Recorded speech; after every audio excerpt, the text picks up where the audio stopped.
Live from Fargo and serving you on TV, online, and on the go. This is Valley News Live at 10. I'm headed to a store now to get my wife's medication, just in case it gets that bad where we can't get out. We want to be well prepared. People have been going in and out of grocery stores today, stocking up on supplies as a winter storm barrels through our area. But the worst is yet to come. Let's go live to Valley News Team's Joshua Peguero, who's live at the Cashwise Foods off 13th Avenue South. Joshua?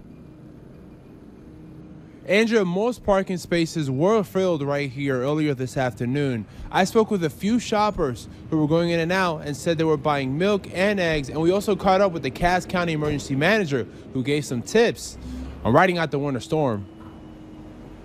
Paul Shields doesn't play games when he sees news weather reports of a winter storm, especially with the Southern Valley expected to get between 5 and 11 inches of snow. I do know that when it says coming, it's coming, so that's why I'm here. He was in the Cashwise Food store on 33rd Street South buying the essentials, milk, eggs, and bread. A snowbird, Steve Marks is in Fargo only for the week to spend the holidays. We would stock up when we heard the weather was getting bad. He tries to avoid the harsh weather at all costs. We spend our winters in Florida, so we're stocking up to make sure we have enough groceries in case we do get snowed in. Cass County Emergency Manager Jim Prochniak, they're talking about snow fog, says people shouldn't assume that grocery stores will be open the next few days. We're in North Dakota. This is winter. It shouldn't surprise people. Along with food, Prochniak advises people to check the vents in their home for proper circulation. Candles, flashlights, and batteries are also must-have items. You should be able to help yourself for about a 36-hour window.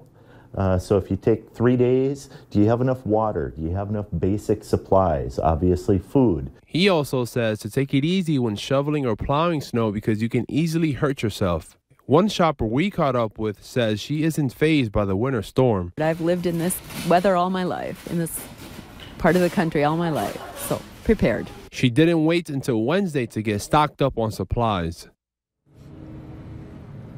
Andrea, the winter storm warning is in effect in the Fargo area until Friday morning. Live in Fargo, Joshua Peguero, Valley News Live. All right, thanks, Joshua. All that preparation is twofold for the snow today and what's coming tomorrow. Looking at our Storm Team Skycam in Bismarck, they've gotten over 5 inches of snow there, and it's still falling. There's a travel alert across North Dakota, warning drivers that they can still travel, but road conditions are not great. Let's head right over to Chief Meteorologist Hutch Johnson for the latest on the forecast. Hutch? Andrea, thanks so much. First, we'll get you started with some local snow reports. Take a look at this as we stepped outside our door here moments ago. 3.7 inches in South Fargo. Wahpeton, a report from Barb down there, 5 inches. Audubon has 2 on the ground. Now in South Dakota, Columbia at 4.5 inches. Ellendale, 7.2 inches, and an update from Bismarck now at 7 inches. So this band of snow, the first wave that's pushing up towards Grand Forks, it's left 2 inches in Northwood, and it's going to increase as it moves off to the north and east. There's a little dry slot working its way towards us, so we may get a little bit of a break, but round 1 through tomorrow morning will leave between 2 inches in the far north to upwards of 8 inches of snow on the ground. Round 2 after a break comes on Thursday, an additional 5 to 10 inches for some, particularly down to the south. So round 1 by the morning should be exiting, but look at near Sioux Falls and Point South. That's what's heading our way for Thursday. When that moves in, the wind increases. We'll have gusts in our area over 40 miles per hour as we go from Thursday afternoon into Thursday night. Now, that means we could see blizzard-like conditions. There's already blizzard warnings for portions of the area. We'll have details in hour-by-hour fashion, what you can expect as this system moves its way through. But travel could be impossible in some parts of the area as we go tomorrow into Friday morning. All right, thanks, Hutch. More on that later. With the storm expected to be one of the biggest the valley has seen in a while, people should expect dangerous road conditions at times. West Fargo and Moorhead Public Works departments tell us roads were pre-treated with brine in anticipation of the storm, and plows will be out day and night to clear the roads. But they are asking everyone to be patient. The high wind speeds that we are expecting will blow the snow around, likely back onto the roads, so plows may have to clear roads a second time. Also, they want you to keep parked cars off of the road so they can clear the roads faster and more efficiently. And if you haven't packed your winter survival car kit yet, experts say now is the time to do it. Things like blankets, bottled water, food, a shovel. With whiteout conditions expected, the Department of Transportation says drivers should pull over and wait the storm out at a rest stop or a parking lot instead of being on the side of the road. Plows will be working around the clock, but officials warn that's not an invitation to take to the streets. Just because we're out 24/7 doesn't mean that the roads are always going to be great. I mean, with the blowing snow, be prepared. It could change, within minutes of the snowplow going by. The Minnesota DOT says if you do end up in the ditch, to call the Highway Patrol, but they say you could be waiting a long time for someone to get to you. And to stay updated with the most recent winter storm updates, make sure that you have the Valley News Live Storm Team weather app so that you can keep up with the weather anytime, anywhere. Just search VNL Weather in the App Store and download it for free. In other news, Fargo police are asking for your help identifying people of interest in multiple shoplifting cases. If you know who these people are, you can call 701-241-1405. Be sure to mention photo number 93. Authorities are still reminding anglers to remove all of their belongings from their fish houses after a rash of break-ins on 3 lakes just northwest of Alexandria. The suspects stole fishing equipment, electronics, heaters, propane tanks, and other items. If you see anything suspicious on any lake, you're urged to call authorities. President Donald Trump made a surprise visit today to troops stationed in Iraq. It was the president's first visit to an active combat zone since he took office nearly 2 years ago. First Lady Melania Trump joined her husband for the visit to the Al-Assad Air Base.